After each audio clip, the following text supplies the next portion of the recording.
So I'm going to read the same exact passage, but from the Message. Some of you may be familiar with the Message, but it's a kind of a newer version of the Bible using today's language. It says this: "If I speak with human eloquence and angelic ecstasy, but I don't love, I'm nothing but the creaking of a rusty gate. If I speak God's word with power, if I reveal all his mysteries and make everything plain as day, and if I have a faith that says to a mountain, 'Jump,' and it will jump, but I don't love, I'm nothing.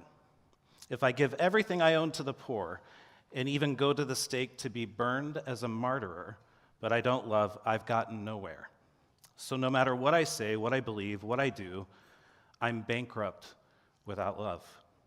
Love never gives up. It cares for others more than itself. It doesn't want what it doesn't have. Love doesn't strut. It doesn't have a swelled head.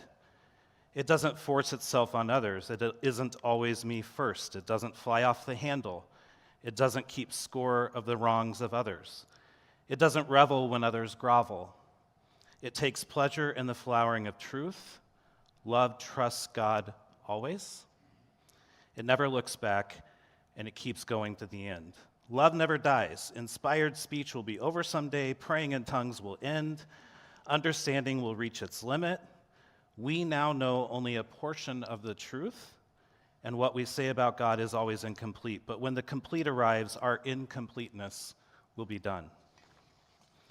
When I was an infant at my mother's breast, I gurgled and I cooed like any infant does. But when I grew up, I left those infant ways behind me. We don't yet see things clearly. We're squinting, we're in a fog, we're peering through a mist.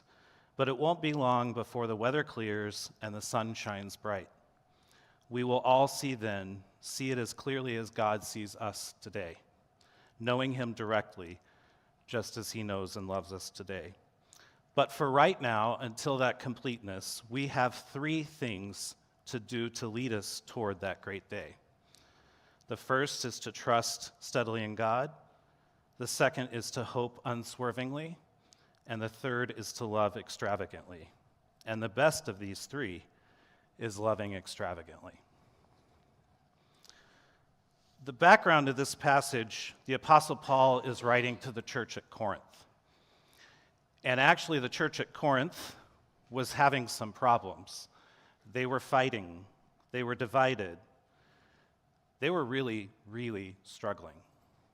And in fact, they wrote the Apostle Paul a letter basically saying, hey, we got some problems here. Help us out. They were arguing about spiritual gifts. They were arguing about speaking in tongues. They were arguing about who should use their gifts. They were arguing about the order of worship. Never heard of that before, right? The doctrine. They were arguing about the importance of the Lord's Supper, and so much more. And chapter 13, this chapter that I just read, that Sue read as well, is smushed in between 12 and 14. This is higher math, right? It goes in between 12 and 14. And in 12 and 14, pretty much those entire chapters are dedicated to a topic of speaking in tongues. Some of you who've grown up in the church have heard about speaking in tongues. Those of you who haven't, it's not a form of kissing. It's something different. Yeah. It's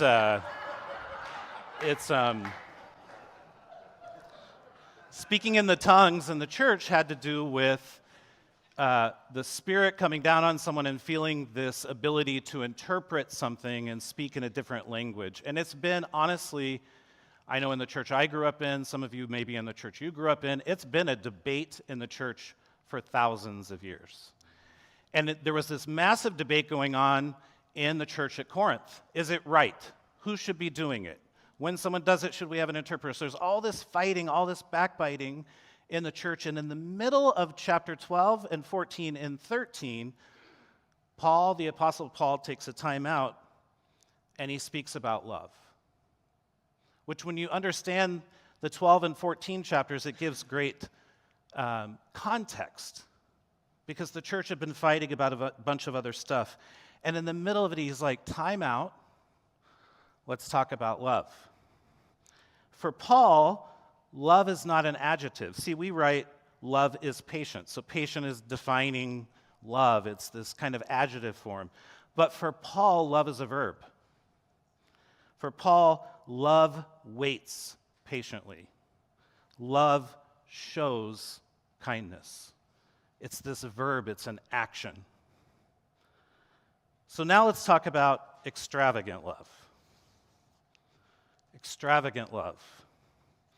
The Message version that I read describes these three main, faith, hope, and love, and it's saying extravagant love is the greatest. What does it mean to love extravagantly?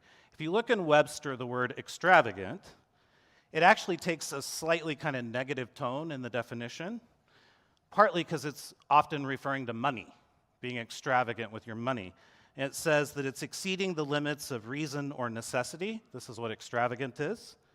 Lacking in moderation, balance, or restraint, or it's extremely or excessively elaborate.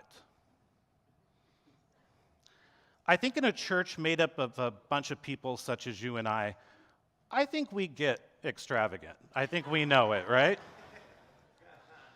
In fact, I brought along some pictures that I want to share with you. Just some fun pictures from among you.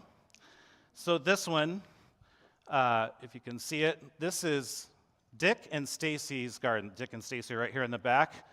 This is their garden. Who's seen their garden before? It's beautiful, right? I saw it and the blooming had already kind of ended and it was still beautiful. This is an extravagant garden, right? I mean, this is beautiful.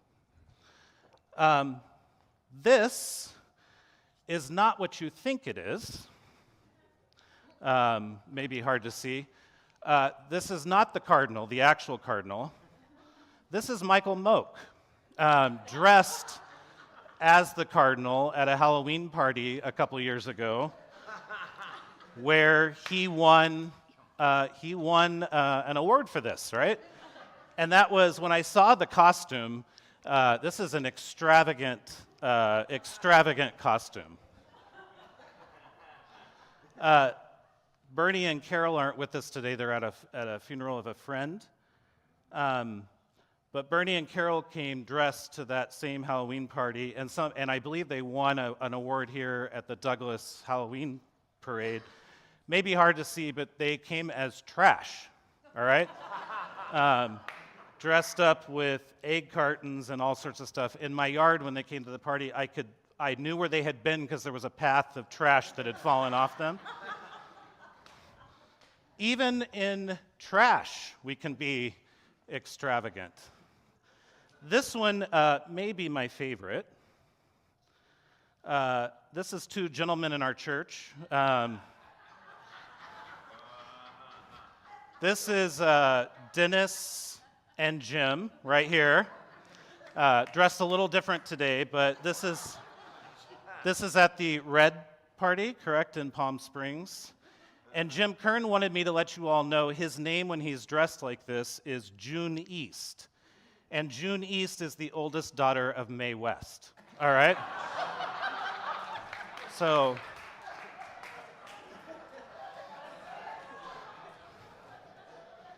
that is an extravagant outfit. I have tried dressing that way before, and it just doesn't translate on me very well. Maybe because I'm 6'2", but I dressed as a bride at work a few years ago. And my best friend, she's a lesbian, she decided to come as the groom. Her name's Sue. I look ginormous in this picture, and I just didn't translate well. But still, I will say maybe extravagant, loosely extravagant.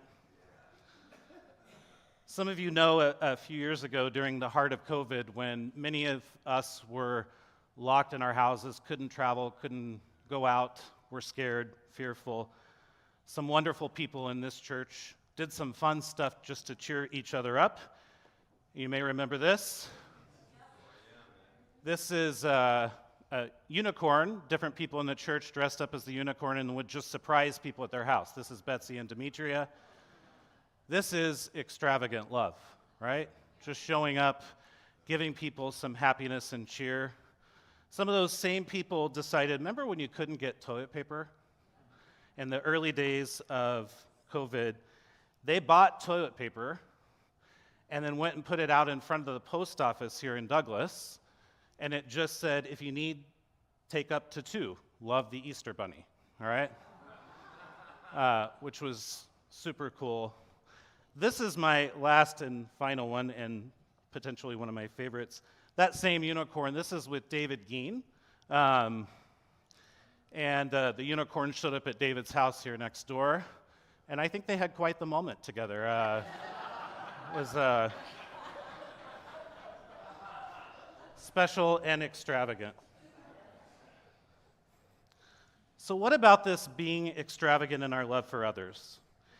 If we took those same definitions where it says extravagant is exceeding the limits of reason or necessity, lacking in moderation, and we subbed in the word love, it would read this, that our love exceeds the limits of reason or necessity. Kind of cool, right? That our love lacks moderation, it lacks balance, it lacks restraint. Our love is extremely or excessively elaborate.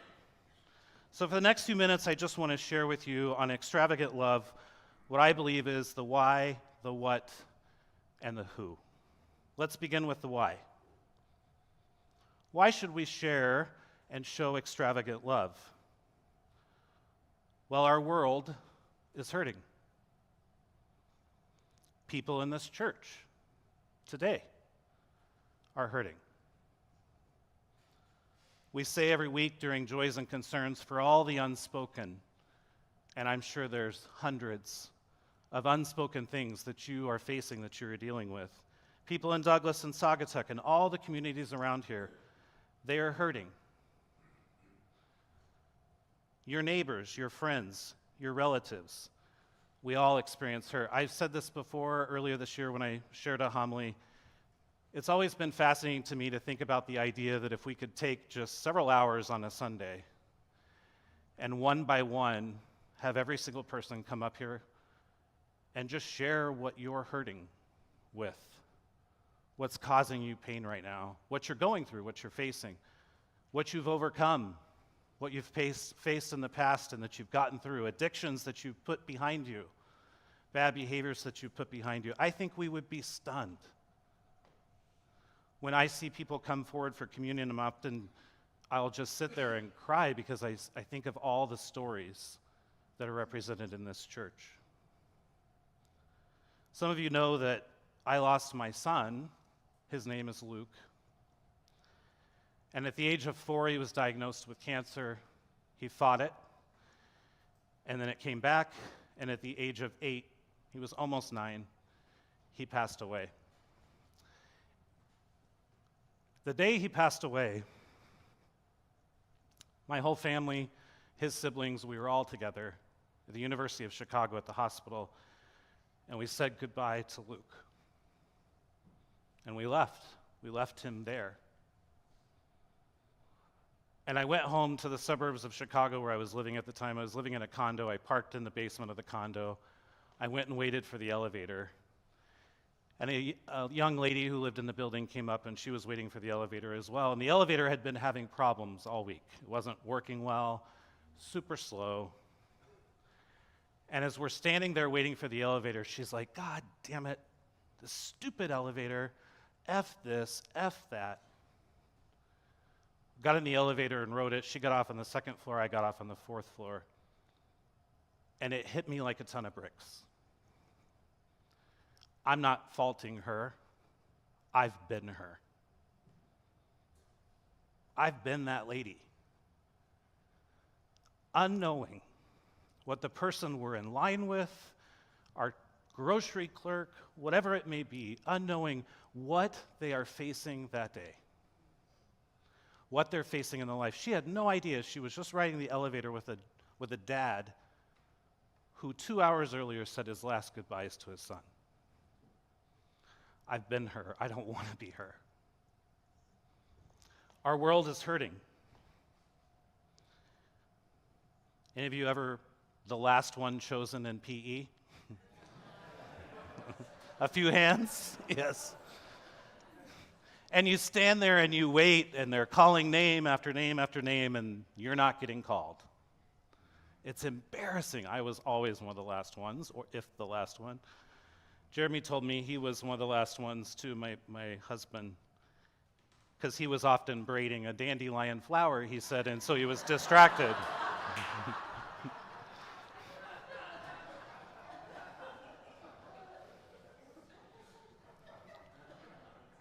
So just a show of hands, if you don't mind, who has ever felt rejected? A lot of us. How about lonely?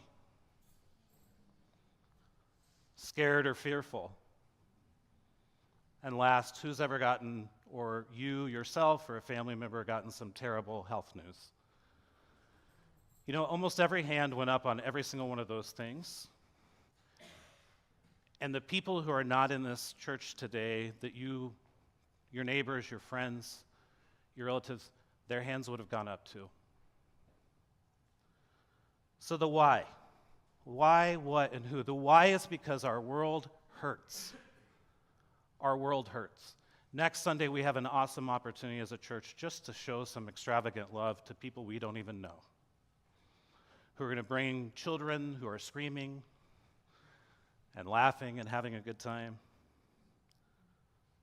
We have no idea what our waiter, our lawnmower, our barista, our house guests, our neighbor, our teacher, our caretaker, our nurse, our pharmacist, our snow shoveler, our grocery checker, even the TSA ID checker guy at the airport, our flight attendant, our boss, our coworker, our friend, we have no idea what people are facing at any given time in their life. And yes, this even goes for the person who's tailgating you, or in my case, they're driving too slow in front of you, or even the person that gives you the bird. We have no idea what people are facing. So that's the why. Our world is hurting. Next, the what. The what is pretty simple. It's extravagant love. It's a love that exceeds the limits of reason or necessity. It's a love that lacks in moderation, balance, and restraint. And finally, the who. The who is you, it's me. It's every single one of us. It's our church. It's Douglas UCC. I know we are often referred to, I've heard this from many people, as the gay church. And that's okay. But wouldn't it be cool if we were also known as the Church of Extravagant Love? An extravagant love that matches what we've read today, 1 Corinthians 13, one that challenges each of us to do better, to love better, and end up changed from the inside out. You know, real life-giving love intersects our life and leaves us better than we were before we met it. It doesn't let us stay where we're at. It challenges us to grow, to do better, to become better, to overcome things. You know, it's always good to quote Broadway. And one of my favorite shows, Wicked, there's a song where the witch, Glinda, and Elphaba are singing for good. Amazing song. I've heard it said that people come into our lives for a reason, bringing something we must learn. And we are led by those who help us most grow if we let them, and we help them in return. I don't know if it's true, but I know who I am today, who I am because of you. Because I knew you, I have been changed for good. That's what love does. It leaves us better than when it met us. So the why? Our world's hurting. The what? Extravagant love. And the who? You, me, every single person in this room. I want to close with just a quick story. I mentioned my son. It was 12 years ago today that Luke died. And when Jody first reached out and said, hey, we need someone to fill in, I said yes for the end of July. I just knew it was the end of July. It never hit me until I'd already committed about a week later that the date was today. And it seemed quite appropriate because in the week leading up to when Luke passed away, I promised him that I would share about his incredible life on an ongoing basis, but I made it a specific practice on the day he died. In fact, a couple years ago, I wrote a story about him, included some pictures, posted on LinkedIn, and 4 million people saw it. Somehow and I don't have that many friends, I promise, all right? Somehow it just spread and spread and spread and spread. It became viral, if you call it. I received 100,000 personal messages about the story of Luke and how his life was changing other people, his unrelenting love. These flowers up here are in his honor. He loved green and he loved frogs, and frog for him meant fully rely on God through his cancer journey. But in 2011, he and I were at a Ronald McDonald House in Chicago, and there was a poster that said, "Run the Chicago Marathon for Ronald McDonald House." And Luke looked at me and he said, "Dad, you should run it." They didn't allow 8-year-olds. And I said, "Sure, I'm not an athlete. Trust me, I was the last one picked at PE." But I said, "Sure," and I started training. The first night I had to run a mile. Couldn't even do it. Got off the treadmill at half a mile, breathing, panting. It was tough. But I figured I could do it. And the reason Luke wanted me to do it is he wanted to raise money for charity, because he saw the love in giving to others, even though half of his life was in chemo and radiation and therapy. So I trained, and I ran the marathon. I didn't do that well, but I ran. Ended up doing 3 more after that. But at the end, a couple nights before the marathon, the charity Ronald McDonald House had a dinner, and they asked Luke to come in and talk. So he did. And they gave him the first medal of the Chicago Marathon of 2011. The head of the Chicago Marathon came and gave it to him. And Luke said, "I want to raise some money for the charity. What can I do?" And they said, "Well, why don't you offer to give people a hug?" And he goes, "No, I'll give people a kiss. If they can come up and give some money, they'll get in line, I'll give them a kiss." And then he changed his mind and said, "No, they get the privilege of kissing me." So he stood there and raised money for Ronald McDonald House. And the day of the marathon, I have this image seared into my head that I will never forget. The day of the marathon, you finish the Chicago Marathon running up Michigan Avenue. And it was hot. I was not in good shape. And I got to the last mile, and I looked over, and on the sidelines was Luke, struggling to run along because he had bone cancer. It hurt. But he was cheering, "Go, Dad, I love you." That, my friends, is extravagant love. Looking out for others when you yourself are in deep pain. It actually can help you kind of overcome your pain, right? Loving others can kind of help you through it. Would you bow your heads with me for just a minute?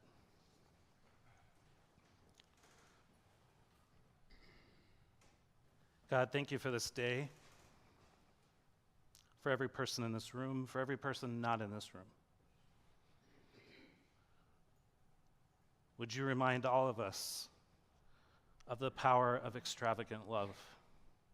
Love that intersects someone else's life and leaves them better than we found them. Love that leaves us better than we found us. And thank you for your extravagant love for each and every single one of us. Amen.